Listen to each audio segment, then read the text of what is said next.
नमस्कार बच्चों, Vinayak intermediate college खजराट Ayodhya के ई ट्यूटोरियल वीडियो में मैं देव मिश्रा एक बार फिर आप सभी का स्वागत करता हूं। आज हम लोग क्लास 11th सब्जेक्ट बायोलॉजी के फर्स्ट चैप्टर के बायोडाइवर्सिटी के बारे में पढ़ेंगे। तो आइए शुरू करते हैं। डियर स्टूडेंट्स, ये फर्स्ट चैप्टर की 9th वीडियो होगी जिसमें हम लोग बायोडाइवर्सिटी के बारे में पढ़ेंगे। जैव विविधता।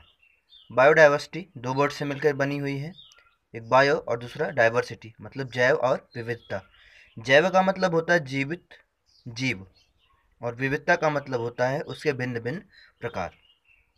अगर हम जैव विविधता की बात करें तो पारिभाषिक तौर पर इसकी जो परिभाषा बनती है वो ये है कि पृथ्वी पर पाए जाने वाले समस्त जीवों की जातियों की संख्या को जैव विविधता कहते हैं। ध्यान रखिएगा, यहाँ पे जीवों की संख्या की बात नहीं है, हम यहाँ पे बात करेंगे जीवों के जातियों की संख्या की। ठीक है, जैसे मान लीजिए कि ये एक कोई गार्डन है और गार्डन में 100 पेड़ हैं, आम के हैं मान लीजिए, और इस 100 पेड़ हैं तो अगर हम संख्या देखें इन पौधों की तो कितनी है, 100।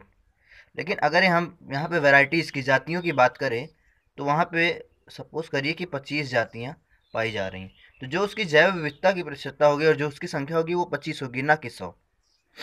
तो जैव विविधता वही है कि पृथ्वी पर पाए जाने वाले समस्त जीवों की जातियों की संख्या को हम जैव विविधता कहते हैं। इस पृथ्वी पर 1.7 टू 1.8 मिलियन जातियां पाई जाती हैं, जंतु और पौधों सबको मिलाकर। इनमें से 70% जो होते हैं वो जंतु होते हैं, 22% पौधे हैं और 8% जो होते हैं वो सूक्ष्म जीव होते हैं, माइक्रो ऑर्गेनिज्म जो होते हैं। अब 70% जो जंतु होते हैं इनका 70% जो होते हैं वो कीड़े मकोड़े होते हैं।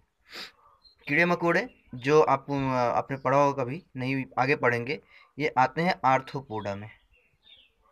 किस में आते हैं ये, आर्थ्रोपोडा में।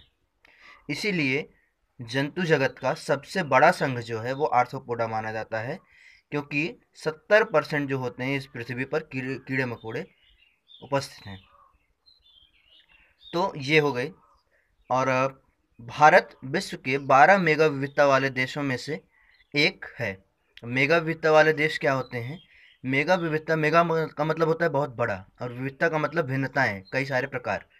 तो 12 ऐसे देश हैं जिनमें जंतुओं की या जीवित जंतुओं की बहुत सारी विविधताएं पाई जाती हैं।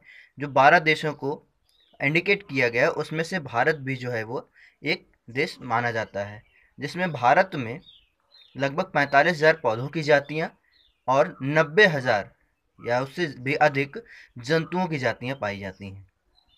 तो ये जैव विविधता के बारे में था।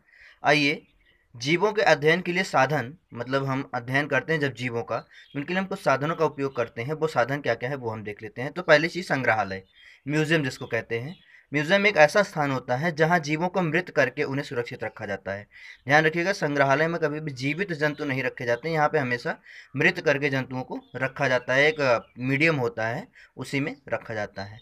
कुछ मुख्य प्रयोग संग्रहालय हैं, म्यूजियम। जैसे पहला है नेचुरल हिस्ट्री म्यूजियम जो लंदन में है, फॉरेस्ट म्यूजियम जो अंडमान निकोबार में है, natural museum of natural history जो नई दिल्ली में है, प्रिंस ऑफ वेल्स म्यूजियम जो मुंबई में है, इंडियन म्यूजियम कोलकाता में है, और महाराजा सवाई मानसिंह म्यूजियम जयपुर में है। इसमें से आ, हर ईयर नीट में एक क्वेश्चन यहाँ से पूछा जाता है कि ये कुछ म्यूजियम का नाम दे देगा और पूछ लेगा कहाँ पे पाया जाता है, या इस शहर में पाए जाने वाले म्यूजियम का नाम बताइए। तो इस तरह से ये म्यूजियम हमारे लिए बहुत इम्पोर्टेंट होते हैं। तो इस चीज़ का म्यूजियम ध्यान रखिएगा कि हमेशा म्यूजियम में मृत करके जीवों को रखा जाता है, कभी भी जीवित जीवों को संग्रहालय में या म्यूजियम में नहीं रखा जाता है। छोटे जीवों को एक मीडियम में पॉट में रखा जाता है, बड़े जीवों के कंकाल रखे जाते हैं। तो इस तरह से उनको रखा जाता है। अगली बात हम जो करेंगे वो जू की करेंगे, चिड़ियाघर जिसको बोलते हैं, या प्राणी उपवन की बात करेंगे, जो नेक्स्ट वीडियो में देखेंगे। धन्यवाद।